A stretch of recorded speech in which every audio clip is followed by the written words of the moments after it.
Craig Breslow decided he was going all in. Move the chips out to the middle of the, let's make some deals. 3 deals so far today. We'll start over there, Alex, with you. Knowing there's another half hour to go, what do you make of what Craig Breslow has done today?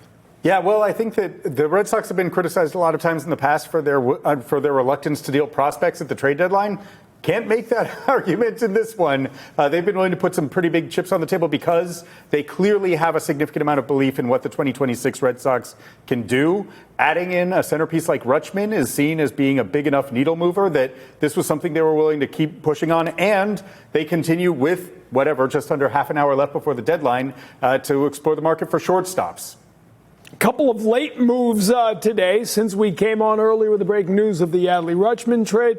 Red Sox have gone out and got Eli White, the outfielder from the Braves. Erik Miller, the lefty reliever who were working on photoshopping Red Sox caps onto their heads, so we'll get to that. But Erik Miller, it has not been announced, but reports are that Erik Miller from Marcelo Mayer. Erik Miller, lefty, who's had a good season for San Francisco, has 3 years of control, so a guy they think can be part of their bullpen going forward. Yeah, in a vacuum, okay, you get the lefty reliever. That's one thing that they thought that they needed, and you say good for them. But Marcelo Mayer, let's take a step back. Oh, my goodness, Marcelo Mayer. 2 years ago, a year and a half ago, he was part of the big three, Christian Campbell and Roman Anthony, and now where we're at. There's no way around this trade being defined by how far Marcelo Mayer fell in the eyes of the Boston Red Sox. It's kind of incredible. Even this year, you go back to spring training, there was some hope that he was going to grab the second base job, and he never really did. He continued to get hurt. The upside just wasn't enough for them to say, we're going to keep riding out this. We're going to count on you for this World Series run. What this became was, once again, along the theme of the entire day, this is World Series driven. Everything they're doing, this isn't about holding on to Marcelo Mayer because we think that he might be depth. No, we're getting a lefty reliever because we need this in order to get to where we want to go.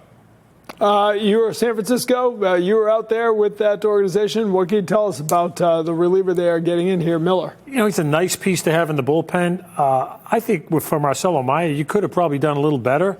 And maybe more in the sense of prospect for prospect, and maybe gotten some kind of reinvigorated your system with some of the young players that you gave up.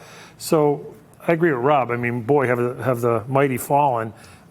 It also tells me that they really wanted to get this guy out of the system because I don't think they really got a tremendous amount back. Serviceable piece, but interesting, really interesting. It was the big three, right? And it wasn't Christian Campbell. The big three was Anthony, Mayer, and Teal.